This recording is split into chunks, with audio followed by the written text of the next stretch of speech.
Line express cargo நம்பகமான cargo. இதோ நீங்களும் தொடர்பு கொண்டு உங்களுடைய கார்கோ பொருட்களை அனுப்பலாம். 90 93 61 67 தொடர்புக்கான இலக்கம் 66 16 84 14. இன்னும் ஒரு இலக்கம் 55 17 27 47. அதே போல் இன்னும் ஒரு இலக்கம் 50 53 79 39. இன்னும் ஒரு இலக்கம் 99 69 84 94. அஸ்ஸலாமு அலைக்கும் வரஹ்மத்துல்லாஹி வபரகாத்துஹு. அன்பார்ந்த அனைத்து உறவுகளுக்கும் இனிய காலை வணக்கம். உங்கள் மீது சாந்தியும் சமாதானமும் உண்டாகட்டும். இன்றைய காலை பொழுது உங்கள் அனைவருக்கும் இனிய பொழுதாக அமைய எல்லாம் வல்ல இறைவனை பிரார்த்தித்தவனாக இன்றைக்கும் தொடங்கிய பல முக்கியமான செய்திகளை பற்றி தான் பார்க்க போகிறோம். வீடியோவை கடைசி வரைக்கும் பாருங்கள். தெரியாத நண்பர்களுக்கும் மறக்காமல் ஷேர் பண்ணுங்கள். வீடியோ பிடிச்சிருந்தால் லைக் பண்ணுங்கள், சப்ஸ்கிரைப் பண்ணுங்கள், தொடர்ந்தும் சப்போர்ட் பண்ணுங்கள். கோய்த்துறை டினார் மதிப்பம் உள்ளதா பார்த்தலாம். இலங்கைக்கான ரூபாய்கள் ஒரு தினாரின் மதிப்பு 988 ரூபாய் 45 உள்ளது. இந்தியாவின் ரூபாய்கள் ஒரு தினாரின் மதிப்பு 287 ரூபாய் 51 உள்ளது. இது அல் முசைனி எக்ஸ்சேஞ்சுடைய அப்ளிகேஷன் ஆன்லைன் ரேட் ஆகும். குவைத்துடைய பல பகுதிகளிலையுமே அல் முசைனி எக்ஸ்சேஞ்ச் பிரான்ச்சஸ் இருக்குது. அதே மாதிரி ஜமியாக்கள்லையும் அவங்களுடைய மெஷின்கள் இருக்குது. உங்களுடைய பணத்தை அனுப்பிக்கொள்ள முடியும். குவைத்துடைய பல எக்ஸ்சேஞ்சுகள்லையுமே அக்கௌண்ட் நம்பரை மறைச்சிடுறாங்க. இதை பற்றியும் உங்களுக்கு தொடர்ந்துமே தெரிய தராது. நீங்கள் ஏதாவது ஒரு புதிய எக்ஸ்சேஞ்சுக்கு பழைய பற்றுச்சீட்டோட போகிறீங்களா இருந்தால் நிச்சயமாக அதில் அக்கௌண்ட் நம்பர் சரியாக இருக்கா அப்படின்றத செக் பண்ணிக்கோங்க. அப்படி இல்லாத பட்சத்தில் எழுதிட்டு போனாலும் பிழை இல்லாத அக்கௌண்ட் நம்பர் எழுதிட்டு போங்க. ஏதாவது ஒரு நம்பர் பிழைத்தாலும் கூட உங்களுடைய பணம் நாட்டுக்கு போய் சேராது. அந்த பணத்தை திரும்ப பெறுமாதாலும் ரொம்ப நாட்களாகும் மறுபடியும் கட்டணம் செலுத்த வரும். அதே போல் எக்ஸ்சேஞ்சுகளில் பணம் அனுப்பி முடித்ததும் மறக்காமல் பற்றுச்சீட்டை செக் பண்ணி பாருங்கள். எல்லா டீட்டெயில்ஸும் சரியாக இருக்குதான்னு. ஏன்னா நீங்கள் சரியான டீட்டெயில்ஸை கொடுத்துருந்தாலும் கூட எக்ஸ்சேஞ்சில் வேலை பார்க்குறவங்க பிளவுறதுக்கும் வாய்ப்பு இருக்குது. அது மாதிரி பலருக்குமே நடந்திருக்குது. முடிந்த வரைக்கும் நீங்களும் உங்களுடைய கஷ்டப்பட்டு சம்பாதிக்கக்கூடிய பணத்தை நல்ல எக்ஸ்சேஞ்சுகள் மூலம் அனுப்புங்க. எங்கே அதிகமான ரேட் கொடுக்குறாங்க அப்படின்றது தெரிந்தாலும் மறக்காமல் கமெண்டில் மென்ஷன் பண்ணுங்கள். குவைத்துடைய தங்க விலையை பார்த்தலாம். 1 கிராம் 18 கேரட் தங்கத்தின் விலை 30 தினார் 534 ஃபில்ஸ். 1 கிராம் 21 கேரட் தங்கத்தின் விலை 35 தினார் 623 ஃபில்ஸ். 1 கிராம் 22 கேரட் தங்கத்தின் விலை 37 தினார் 333 ஃபில்ஸ். 1 கிராம் 24 கேரட் தூய தங்கத்தின் விலை 40 தினார் 712 ஃபில்ஸ். தங்க விலை தொடர்ந்தும் உச்சத்தை தொட்டுக்கொண்டே இருக்கின்றது இந்த நாட்களில். ஐதோ மொத்தமாக பிடிபட்டது 100 கிலோ போதைப் பொருள். நண்பருக்கு உதவிய பங்காளி மாட்டிய இந்தியர்கள். குவைத் செய்திகளிலும் வெளியான தகவல். இந்த தவறை யாருமே செய்யாதீங்க. அதே போல் கடைகளில் அதிரடியான சோதனைகள் ஆரம்பமாகி இருக்குது. வாகனத்தை தயவு செய்து இப்படி நிறுத்திட்டு போயிடாதீங்க. எல்லா இடங்கள்லையும் வாகனத்தை தட்டி தூக்குறாங்க. பார்க்கலாம் அனைத்து தகவல்களையும் வானிலை ஆய்வாளர் பெதரல் அமீரா. மழை பெரிய அளவாக இல்லாமல் நார்மலாகவே முடிஞ்சிருச்சு. ஆனால் எதிர்வரும் நாட்களில் மறுபடியும் மழைக்கான வாய்ப்புகள் இருக்குது. ஆனால் இந்த மழைக்கான காலம் ஆரம்பமாகும் போது குளிருடைய வீரியம் ரொம்ப அதிகமாக இருக்கும் அப்படின்னு தெரிவிச்சிருக்கிறார். அதே மாதிரி குவைத்தில் மழை நார்மலாக இருந்தாலும் சவுதி அரேபியா, ஈஜிப்த் மற்றும் ஈராக் போன்ற பல நாடுகள்லையும் பெய்யக்கூடிய மழை மற்றும் துருக்கியில் இருக்கக்கூடிய பனிப்பொழிவு காரணமாக வெகு வேகமாகவே குளிர்காற்று குவைத்தை நோக்கி வர ஆரம்பிக்கும் அப்படின்னு தெரிவிச்சிருக்கிறாங்க. எதுக்கும் தயாராக இருங்க மக்களே. வீடியோ காட்சிகள் கொஞ்சம் இருக்குது. சவுதி அரேபியாவில் மழைக்கான காட்சிகள் பிடிச்சவங்க பாருங்கள். நான் ஸ்கிப் பண்ணிட்டு முன்னாடி வாங்க. فرص لأمطار ضعيفة خلال الأيام القادمة، لكن الوسم بشكل عام أمطار أقل من المعدل نتيجة استمرار وسيطرة المرتفع الجوي وهي الرياح الشمالية الغربية الجافة، والله أعلم.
போட்டு தாக்கி இருக்குது பார்த்தீங்க தானே சவுதி அரேபியாவில். இதோ இன்றைக்கி காலையில் 6:30 ஸ்டார்ட் பண்ணியிருக்காங்க இந்த ரோடு க்ளோஸ் பண்ணுறது. குவைத்துடைய gulf street, Arabian gulf street Khaleej road வந்து மூடி இருந்ததுக்கான காரணம் பார்த்திங்கன்னா பெட்ரோலியம் கார்பரேஷனால் ஒரு ஸ்போர்ட்ஸ் ஒன்று நடத்துகிறாங்க, அதனால தான் மூடி இருக்குது. அதே மாதிரி தயவு செய்து அன்பார்ந்த டிரைவர்களே, சாரதிகளே, தயவு செய்து கவனம், வண்டிகளை எங்கேயுமே நிறுத்தாதீங்க. நீங்கள் ஹாஸ்பிட்டல்லையோ அல்லது ஜெமியாக்கள்லையோ வேறு எங்கேயாவது பார்க்கிங்லையோ ஒரு செகண்ட், ஒரு நிமிஷம்தான், அந்த மாமா கையில் பேக்கை வச்சுருக்காங்க, போய் அந்த பேக்கை எடுத்துகிட்டு வாரது தான் அப்படின்னு கூட நீங்கள் எங்கேயாவது வேறு ஏதாவது சைடில் நிப்பாட்டிட்டு போனீங்கன்னா, சைட் வால்க்கில் சரி இல்லை வேறு எங்கேயாவது ரோட்டோரமாக சரி நிப்பாட்டிட்டு போனீங்கன்னா அடுத்த செகண்ட் ஜேசிபியை கொண்டாந்து இந்த ஃபோக்ரிஃபை கொண்டாந்து தூக்கிடுவாங்க வண்டியை. தயவு செய்து கவனம். அதே மாதிரி பல துணிக்கடைகளில் இப்போ சோதனையை ministry of commerce and industry ஆரம்பிச்சிருக்காங்க. வணிக வர்த்தக அமைச்சகம் கிட்டத்தட்ட 20 முகாலஃபாத் வந்ததாக தெரிவிச்சிருக்கிறாங்க பல கடைகள்லையும். ஏன்னா வயலேஷன்ஸ் தொடர்ந்துமே ஒவ்வொரு சீசனுக்கும் ஒவ்வொரு கடைகளை வந்து சோதனை பண்ண ஆரம்பிச்சிருவாங்க. 2 செய்திகள் வந்து வெளியாகி இருக்குது. அதில் ஒன்று பார்த்தீங்கன்னா 100 கிலோ போதைப் பொருள் ஈரானிலிருந்து வந்தது கண்டுபிடிக்கப்பட்டிருக்குது. மிகப்பெரிய மாஸ் கேம்பெயின் ஒன்று நடத்தி, அதே போல தான் ஃபர்வானியா மருத்துவமனையில் வேலை செய்த பங்களாதேஷ் நாட்டவர் மற்ற இந்திய நண்பர்களுடன் சேர்ந்து மருந்துகளை வந்து ரகசியமாக ஹாஸ்பிட்டல்லேருந்து திருடி அவங்க வேறையா கிளினிக் ஒன்றே ஓப்பன் பண்ணி கடைசியில் பிஸ்னஸ் பண்ணி வந்திருக்காங்க.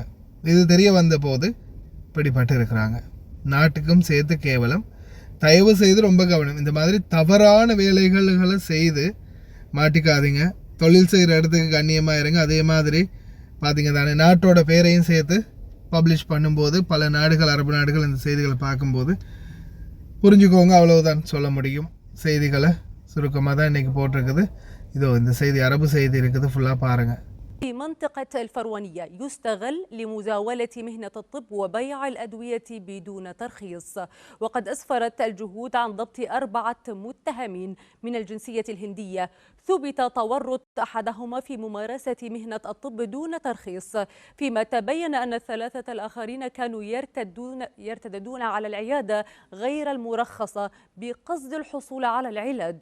كما كشفت التحريات عن شبكة أخرى تعمل في توصيل الأدوية الحكومية مقابل مبالغ مالية، حيث جرى ضبط 3 متهمين من الجنسية البنغالية يقومون بتوصيل الأدوية للمتهم الأول خارج الأطر القانونية. وباستكمال إجراءات البحث تبين قيام مقيم من الجنسية البنغالية يعمل في أحد المراكز الصحية الحكومية باستغلال وظيفته في سرقة الأدوية من المستشفى وبيعها للمتهمين، ليصل مجموع المتهمين إلى 8 أشخاص من الجنسيتين الهندية والبنغالية. وقد تم اتخاذ الإجراءات القانونية اللازمة بحق المتهمين والتنسيق مع رقابة الدوائية في وزارة الصحة للتحفظ على الأدوية المضبوطة، فيما تؤكد وزارة الداخلية استمرارها في مواجهة كل من يخالف القانون. في إطار الجهود المستمرة التي يبذلها قطاع الأمن الجنائي للتصدي لآفة المخدرات وقطع الطريق أمام المهربين ومروجي السموم، تمكنت الإدارة العامة لمكافحة المخدرات من إحباط محاولة تهريب أو تهريب كمية كبيرة من المواد المخدرة إلى البلاد، وذلك بالتنسيق مع الإدارة العامة للجمارك وقوة الإطفاء العامة. ومن خلال عمليات البحث والتحري الدقيقة، توصلت الإدارة العامة لمكافحة المخدرات إلى معلومات تفيد بقيام أحد المواطنين بالسفر إلى الجمهورية الإسلامية الإيرانية عبر مركبته الخاصة باستخدام العبارة المائية من ميناء الشويخ البحرية بقصد جلب مواد مخدرة وإخفائها داخل المركبة بطريقة سرية ومحكمة. وبناء على ذلك تم تشكيل فريق ميداني مختص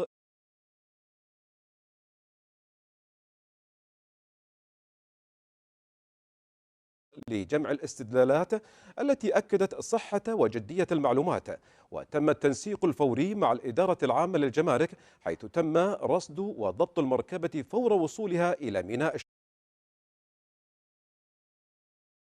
الشويخ البحرية قادمة من إيران، إضافة إلى ضبط المتهم الذي قام بجلبها ولضمان سلامة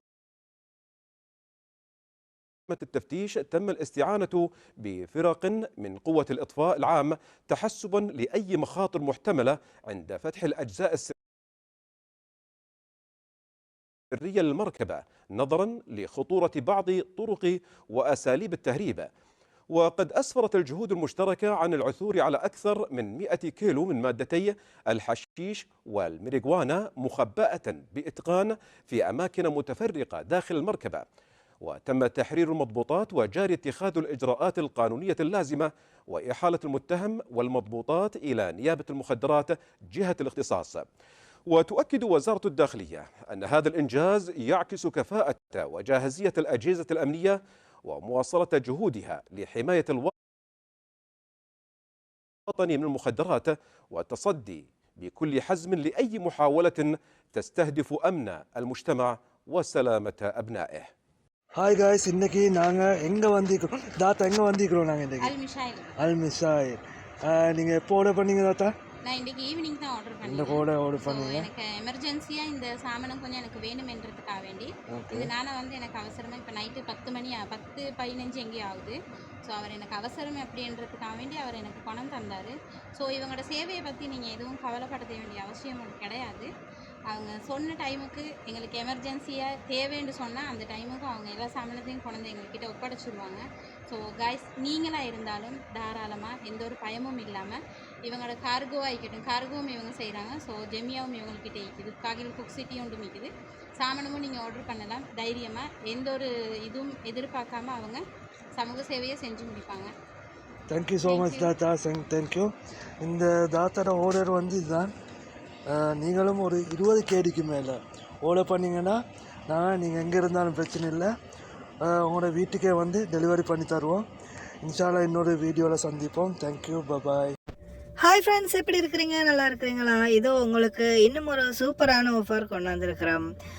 4 பீஸ் வெறும் 7 தினார். அதாவது குவாலிட்டியான நல்ல ஸ்பேஸ் இருக்கக்கூடிய மாதிரி, நல்ல இடவசதியே இருக்கக்கூடிய மாதிரி 2 ஹேண்ட்பேக்கும் அதே மாதிரியே 2 பர்ஸும் வந்து உங்களுக்கு வெறும் 7 தினாருக்கு குவைத்தில் எங்கே இருந்தாலும் ஃப்ரீ டெலிவரி பண்ணி தருவோம். 90 97 00 82க்கு அழைப்பு விடுங்க.